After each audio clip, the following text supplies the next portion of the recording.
Assalamualaikum warahmatullahi wabarakatuh. Kami dari kelompok 3 ingin memaparkan hasil dari tugas PJBL 1 yang diampu oleh Bu Anissa. Perkenalkan, nama saya Faiz Dwi Syarian dari absen 7 dan rekan saya. Saya Muhammad Fadil Ardiansyah dari absen 15. Saya Muhammad Noval dari absen 16. Saya Azal Widya Danau Natop, nomor absen 9.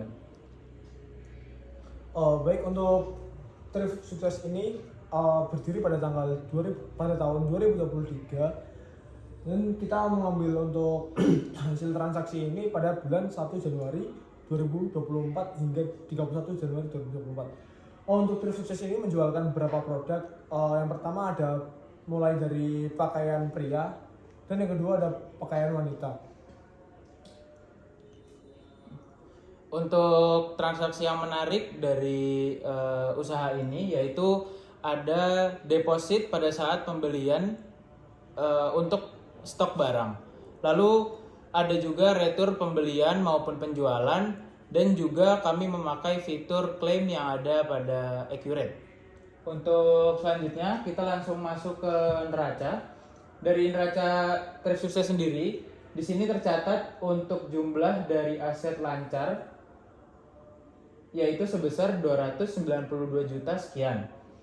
Dan juga untuk jumlah aset tidak lancarnya yaitu sebesar 385 juta sekian.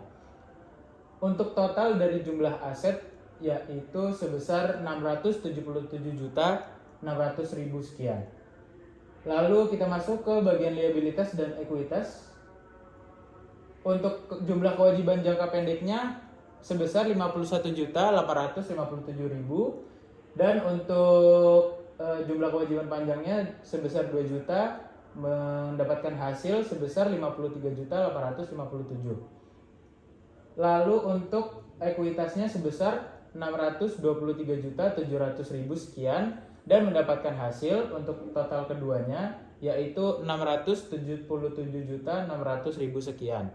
Total ini sama dengan jumlah dari aset yaitu 677 juta, yang dimana berarti aset dari perusahaan ini, aset dari usaha ini berakhir dengan balance. Kita lanjut ke laba rugi. Untuk pendapatannya, usaha thrift ini dalam bulan Januari dari 01 Januari bulan 1 sampai dengan tanggal 31 Januari 2024 mendapatkan hasil penjualan sebesar 4.050.000 dan menghasilkan laba kotor sebesar 2.010.000. Untuk total beban operasionalnya yang termasuk dari beban listrik, beban penyusutan gedung, beban penyusutan peralatan dan juga asuransi, yaitu mendapatkan hasil sebesar 3.359.000 sekian. Dan untuk pendapatan operasionalnya kami mendapatkan kerugian sebesar 1.340.000 sekian.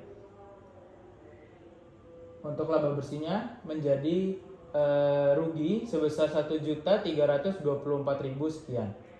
Lalu kita lanjut ke ringkasan buku besarnya.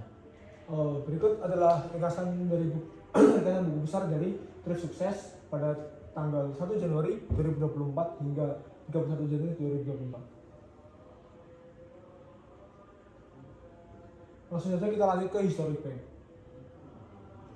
Untuk history bank sendiri, dari trip sukses menggunakan dua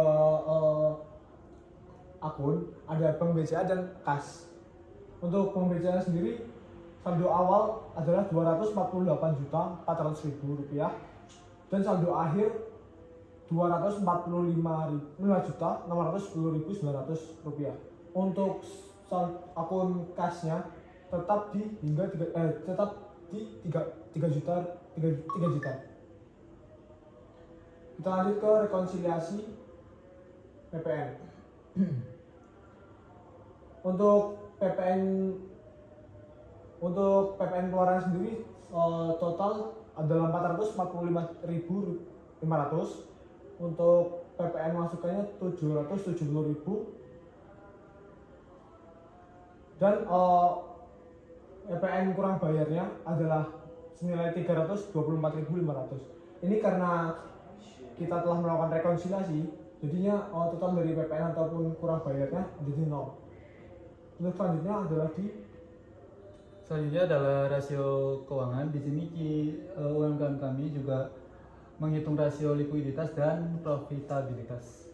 Yang pertama ada rasio likuiditas, ada current ratio atau rasio lancar. Untuk rumus dari rasio lancar yaitu aset lancar dibagi kewajiban jangka pendek. Untuk aset lancarnya sebesar 292.242.000 dibagi kewajiban jangka pendeknya yaitu 51.857.000 sama dengan 5,63. Jadi untuk ini sangat liquid karena perusahaan mampu membayar kewajiban jangka pendek lebih dari 5 kali lipat dengan aset lancar.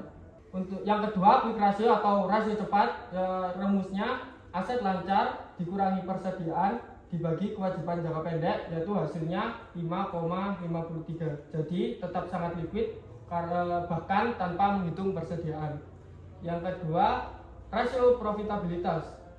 Di rasio profitabilitas ada gross profit margin atau margin laba kotor. Rumusnya laba kotor dibagi penjualan dikali 100%. Untuk laba kotornya 2.010.000 rupiah dibagi 4.050.000 dikali 100% sama dengan 49,63%. Jadi margin laba kotor hampir 50%, efisien dalam mengelola harga pokok penjualan.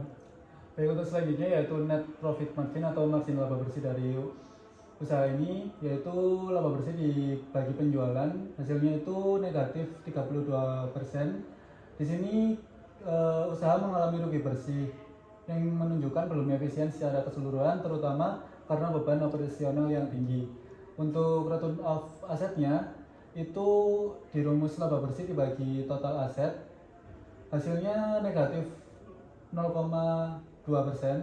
Di sini penggunaan aset belum menghasilkan keuntungan dan bahkan menyebabkan rugi kecil. Untuk return of equity-nya itu laba bersih dibagi ekuitas.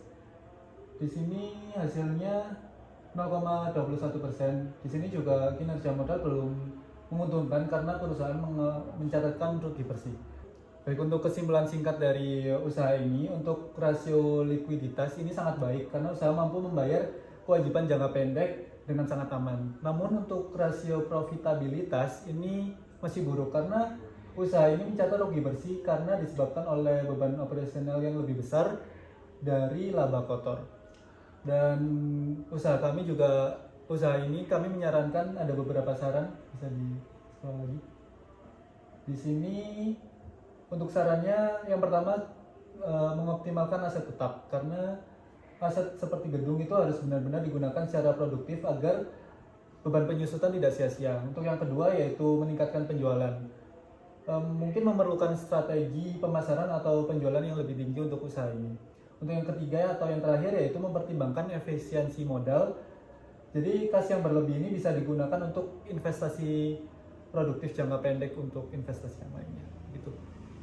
Baik, sekian dari paparan kelompok kami, kurang lebih yang mohon maaf.